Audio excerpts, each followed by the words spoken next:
alpha m beta 1, and then alpha 1 beta 2, da da da da, alpha 1, alpha m beta 2, and this continues on until you finally get to alpha m beta n, all right? So to multiply two ideals, you can just take the product of their generators in all possible orders and string them out.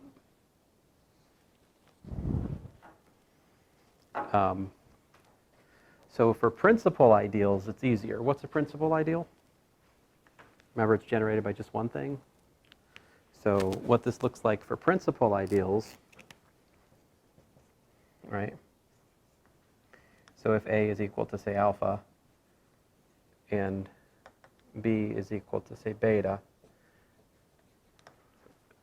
then, alpha beta is just equal to alpha beta. So in the case of principal ideals, this is very easy.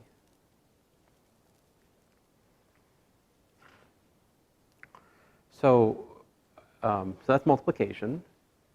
And we can talk about divisibility of ideals. Like, what would it mean for A to divide, if ideal A divides the product, divides ideal B, what's that mean? That means there exists an ideal C such that what? C such that AC equals B, or I said that. Yeah, right, so B equals AC, right? Is that bad? Did I make it backwards too? I don't know until I write it. No, it has, Yeah, we got it, okay. Yeah. So, but theorem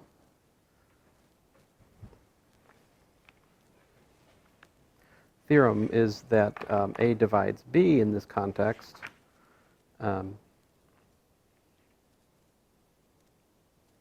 Oh, come on, where'd you go?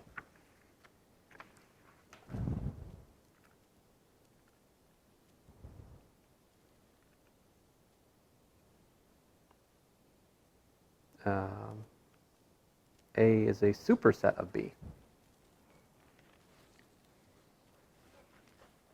And that's actually like 2 pages ahead.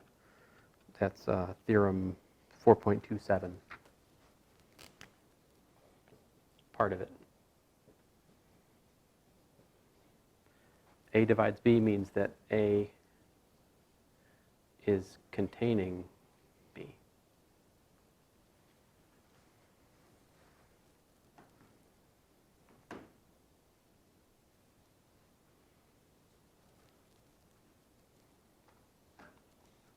So, for example, let's just do a little example of this kind of thinking, because it is weird, right?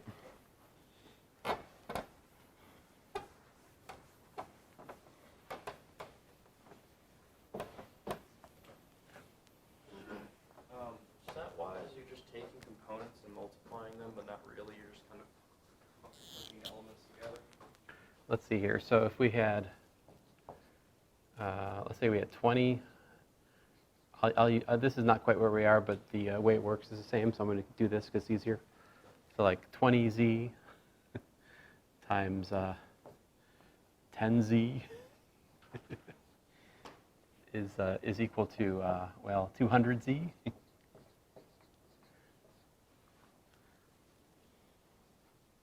this is where. Okay. Just continue. I mean, so, this, in other notation, this is generated by 20, this is generated by 10. Yeah, but they're the same set. You're saying here these do not have to be linked sets. Same sets. Like they're both integers, but they're just like the. Well, these are ideals of the integers. Yeah, I know. Like it's just 10 multiples of 10, multiples of 20. So what this shows, among other things, though, right, is that the ideal 10 divides the ideal 200, right? Is that right? Because it's a multiple of that. But And how does the containment go? Notice that 10z contains 200z. Yeah, it would. I mean, not contains, it's other way around it. Yeah, no, 10z contains. No, it has to, because if you take out multiples of 10, all of 200z would be inside.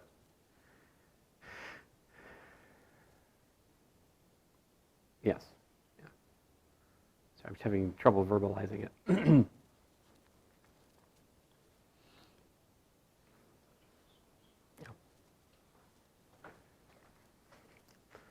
There's more to say here.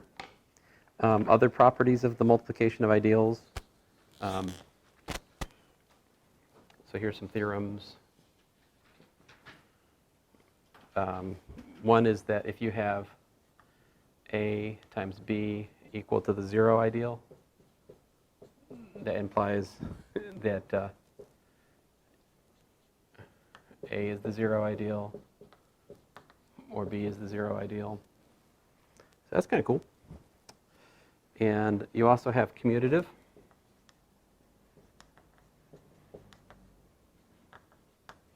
And you also have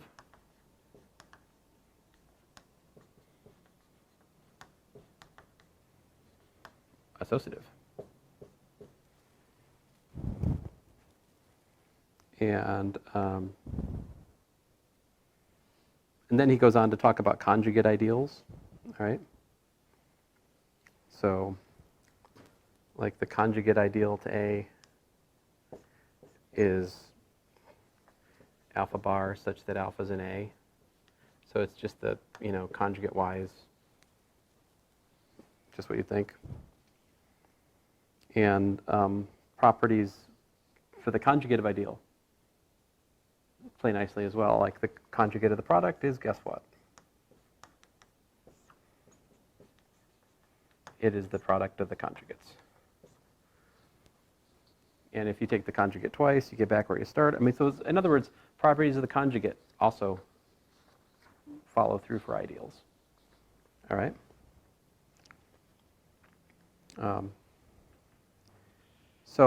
But ideals are more interesting. The conjugation of ideals is more interesting than the conjugation of integers because there are conjugate ideals which are self-conjugate and yet are not just elements of Z.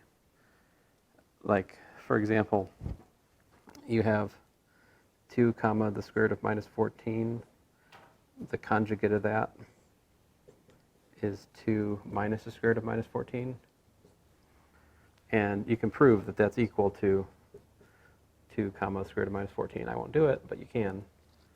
And so this ideal is self-conjugate, but it doesn't just have real part to it, right? It's got that square root of minus 14 piece to it as well. So that's kind of cool. So a lot of the ways things are linked follows from this thing right here, alpha and beta integers. The ideal generated by alpha divides the ideal generated by beta. If and only if, guess what? Alpha divides beta.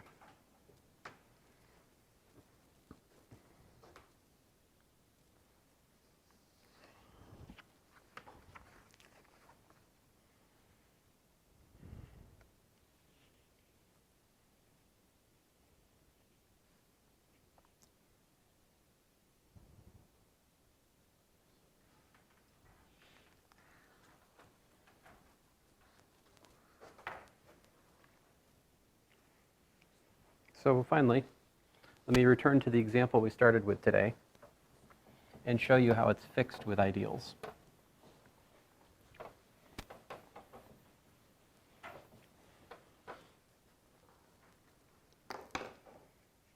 So remember we had 15 was 3 times 5, but it was also equal to what? 1 plus negative 14 times 1 minus. Right. Now, it turns out if you let ideal P equal to the ideal generated by 3 and 1 plus the square root of minus 14, and you let Q be the ideal generated by 5 and 1 plus the square root of minus 14, all right, then you can calculate that the ideal generated by 3 is equal to PP conjugate, and the ideal generated by 5 is Q conjugate. And if you take the product of P and Q,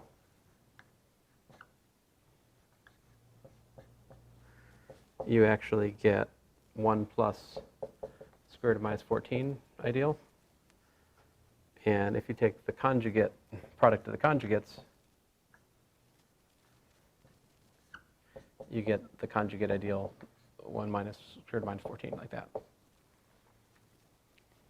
right? So in view of all this, as we look at the departure from unique factorization at the level of numbers, all right, let's see what happens at the level of ideals. So we have, ideal 3 times ideal 5 is actually equal to what? It's actually equal to PP bar times QQ bar. And then remember, ideal multiplication commutes, so we can shift things around. So PQ, P bar, Q bar. Yeah, PQ and P bar, Q bar, which by the way are 1 plus the square root of 14, minus 14, times 1 minus the square root of minus 14. And these ideals, the P and the Q, these are prime ideals.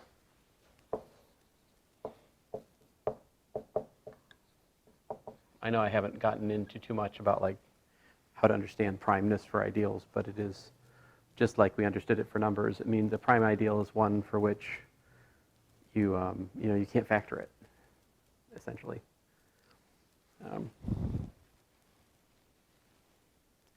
So you see. Yeah, I got it now. So the 15, rather the ideal, this ideal, 15, the 15 ideal,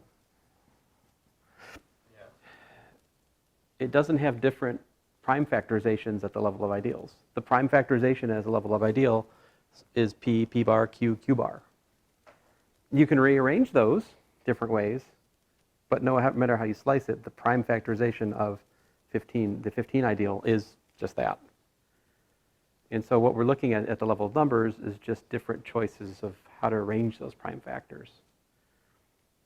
So, so that's the big theorem that he gets to here, which I'll say but won't write, is that,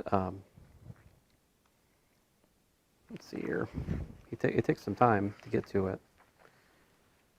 By the way, the sum of the ideals is the greatest common divisor. If you take linear combinations of them, it's the GCD.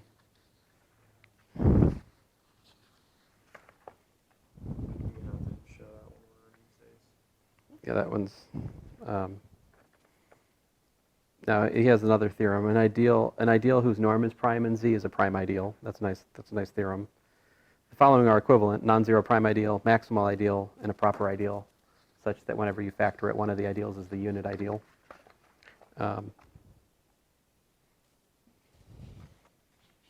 Let's see here. Trying to get to it. Yep. I somehow just flipped past the theorem I wanted to say. Oh, there it is. I think I've overstated. Well, no. Okay, yeah. Theorem 7.10 on page 18. It says this. The prime factorization of any non-zero, non-unit ideal, so the ideal not generated by 1, okay, is unique up to the order of the factors. and it can be written as the product of prime ideals.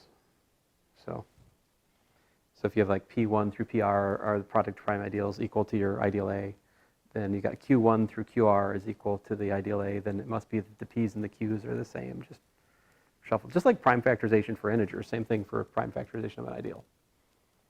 So we do recover. The prime factorization is Yeah. unique up to order of factors for the ideal. Yep, for ideals. And then the next theorem that I was mentioning was Theorem 7.12. There's a unique factorization of elements in the integers if and only if every ideal is principal. So his Theorem 7.12 says, okay, well, it kind of takes a step back and says, okay, so we know that prime factorization at the level of elements fails in some of these things. Where does it fail? And this Theorem 7.12 gives us a kind of nice characterization that unique factorization at the level of elements in the integers, it fails if There are PIDs. if the integers are not is not a PID, as was the case in, for example, z adjoins square root of -5, I think, where we first saw the failure of unique factorization. Now, I have not begun to cover this PDF, right? There's so much more if you want to learn more about this, and it really is, if you're an aspiring algebraic number theorist, like you should study everything Keith Conrad writes carefully. Anyway, it's been a fun semester. Thanks, guys.